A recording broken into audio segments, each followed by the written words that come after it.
Hello.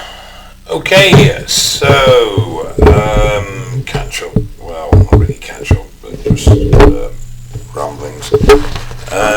Some of you may have realised, especially if you have watched the excuse me, moving my diary around.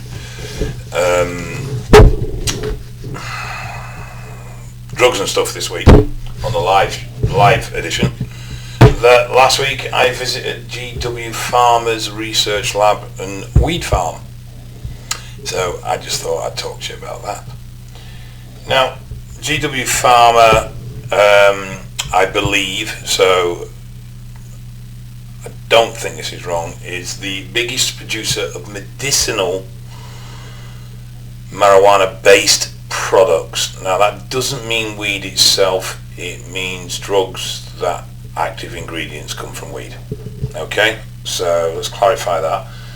In the UK they have 75 acres of weed farm, the largest being in Suffolk, which is actually the largest greenhouse in the UK, possibly Europe. I don't think it's the largest in the world though. The guy that started the company, first employee, was a guy called David Potter, Dr. David Potter. Now David Potter used to work for Shell in their fertilizer and that side of stuff development, and they closed that division down. So he then ended up working security and risk management in the same site that he'd worked for Shell, and there were various lots on this site that were vacant. And then he got a phone call one day saying, "David, do you want to apply for a job? There's a guy taking one of the glass houses on the site, and I think you're right up his street." Turns out the guy was wanting to grow weed. David got the job because of his security qualifications, which helped relationships with the police in allowing the weed growing to go ahead, and David was the very first employee. He's now the botanical director of GW Pharma and oversees their plantations and growth, etc. I got to know David because he teaches on the same course that I teach on for Kent Police, the expert witness course, and I'd probably done about 10 courses now, and I've never actually seen the weed growing place, so I got invited down on this last course to have a look at it. Now, I didn't realise there were so many different types. I mean, I know there were variations, but I didn't realise there was such a diversity, and the diversity in smells and the diversity in plant structure as well was quite interesting. Some of them are quite sweet, sandalwood smells, some smell of diesel, some outright stink, and that was quite interesting as well. He was telling us, I believe the guy's called Wilson, David Wilson, but I might be wrong. He was an American, and he crossed an American weed plant with a Mexican and I think a Colombian, and he produced a short, stocky plant that had a very high yield. Now, even in the illicit drug trade, obviously, you want as much bud off these plants as possible.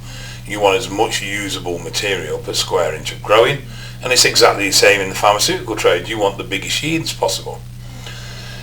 Now, apparently, when this plant grew, it fucking stunk, and he basically stated that it smelled like a fucking skunk, and that's where the word and term skunk came from. Now, David got to know this guy, did some work with this guy. He moved over to Holland and legitimised himself, and then eventually broke the rules over there as well, and the police went and shut him down. But David was allowed to remove various plants from his farm because they were rare species. One of them was the duckfoot plant, which is now marijuana is known for its 5-leaf sprung leaf. The duckfoot, the leaves overlap and they're broader. But I didn't know this. You do get broad leaf plants, you get very narrow leaf plants, you get very tall plants, 8 foot, 9 foot.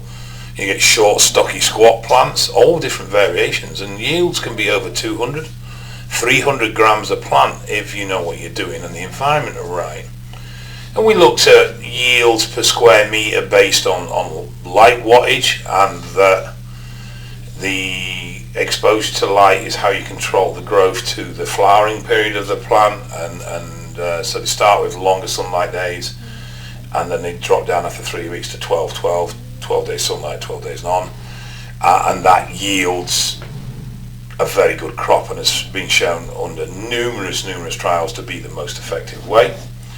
And it works out that on a 600 watt bulb you get roughly 400 grams of yield per square metre. So, very interesting stuff. I didn't realise that the actual THC is a defence mechanism from the plant. So it is actually to protect the plant against predators. And it's very sticky. So we looked at different ways of prepping weed, of extracting weed. And then we got a little bit onto the medications. And both THC and CBD have positive impacts in medication. The downside is that THC is neurotoxic. Now it's obviously dose dependent as well, but it is neurotoxic. So in the medicines that they create, they balance the THC with CBD in order to neutralize this neurotoxic effect. And that was something that really came across, was that the amount of people out there that are smoking weed, and bear in mind your average plant these days yield about 15% THC. When you start getting into oils, it gets up there into the 40s. When you start getting stuff like shatter, he's had yields of 80-85% THC on shatter. At that strength, this stuff could literally cause psychosis like that. So THC is definitely a compound that very much needs to be respected, and is potentially incredibly harmful. And this is what he was saying, was that people that are just, now bear in mind David's probably top 5 in the world when it comes to weed, that people are smoking weed thinking that, it's good for my ailments, and to a degree, yes, it will be helping, and it will be helping with pain management, and it will be helping with the shakes from Alzheimer's. Epilepsy is another treatment that they found it very good for. But what they don't realise is, because they're just smoking normal weed, that the THC level is actually damaging, and it's damaging them quite substantially, because most of the plants in the illicit market, which is where people are buying, are very THC dominant, and there's very little CBD in that product whatsoever, because they don't want it. Those plants were bred for THC. So as a result, they are also causing a high level of neurotoxicity within the brain, and they're becoming dependent. But not just because it cures their ailments, but because they're fucking their brains and they need weed to function normally, otherwise they get paranoid schizophrenia. So bear that in mind, that the medical properties of this drug are excellent, they are amazing, but in balance, you have to control the neural toxicity of THC. That is the issue, and that is the problem. If you don't offset that, then you're going to do as much damage as you are good with the use of this drug, particularly over time. And the other thing he was saying, that the CBD market is a mess. And a lot of CBD oils are just liquid weed. So they have high levels of THC. And again, you could be taking a CBD product thinking that it's completely harm-free, and there is no negative studies on CBD as it stands at the moment.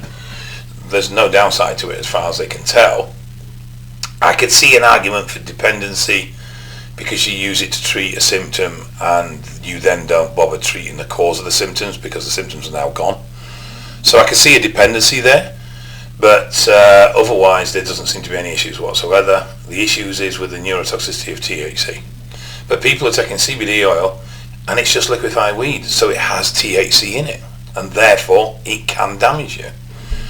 And the damage caused by THC is irreversible. That's the other thing. So once you damage that system in your brain and your anandamide receptors are fucked, they're fucked. You're not going to fix them.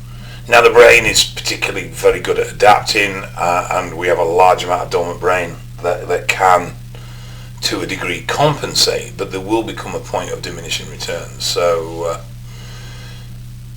there you go. Be careful. Watch the THC content. Yes, THC can be incredibly beneficial, but it comes at a cost. So without the CBD to counteract it, you're going to struggle long term. and the medicines that are produced are calculated to have the right balance of THC to CBD in order to prevent the neurotoxicity of THC. Just smoking a joint and claiming it's good for your pains and arthritis and paranoia is only going to make your paranoia worse, and you'll get to the point where you're paranoid unless you're smoking weed, and that's how you're going to stay, and that's you for the rest of your life. That's very difficult to reverse out of. So just bear that in mind. Otherwise, such a cheery note, what a fucking day. It was incredible, but fuck me, some of those plants stink. Fucking hell. It's about 11-week growth cycle, and they have continuing like a conveyor belt.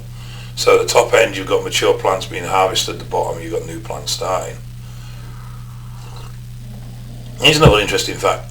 If when you look at a plant, the stem comes up straight, and the first two leaves go out like that, and then the second two leaves go out like that, and vice versa, that's been grown from seed. If the stem outbursts are offset, that's been grown from a cutting. And apparently it's an incredibly easy plant to grow, and it's very fucking hard to kill, and you've got to be a bit of a dick to not be able to grow it, but first yields are generally quite low, and it's usually about your second to third grow before you get a full-blown yield. But otherwise, yeah, it was a very interesting day. Good food as well. Do good catering at his place. Should do, really, with the cost of the company. David retires actually end of this year, which is going to be unfortunate, so it'll be one of the last times that's ever going to happen, which is part of the reason why I was invited to go along, because if I didn't go now, I probably would never get a chance to go again. I do get some odd shit like fucking hell. Flew out to Northern Ireland on the Wednesday, so did the wheat farm on the Tuesday, flew out to Northern Ireland on the Wednesday, early start, 4 o'clock in the morning to get a 6 a.m. flight. It was a 6:30 flight. Did 2 presentations for the army over in Northern Ireland and went to fly back. Got on the plane only to be told that we weren't flying because the plane was out of date. Yeah. Apparently the collision guidance system, also the collision avoidance guidance system, was out of date. Now this plane had just flown in, so it did beg the question, when did this fucking thing run out of date, and how does it run out of date? Is it a mileage thing? Is it a time thing? But we weren't allowed to fly for 3.5 hours, which was a bit of a ball ache. But at least I got a good compensation claim in, but it just meant that my day didn't end till about midnight. So I was pretty fucked last week. Stay a week this week back at home. Catch up on training, catch up on clients.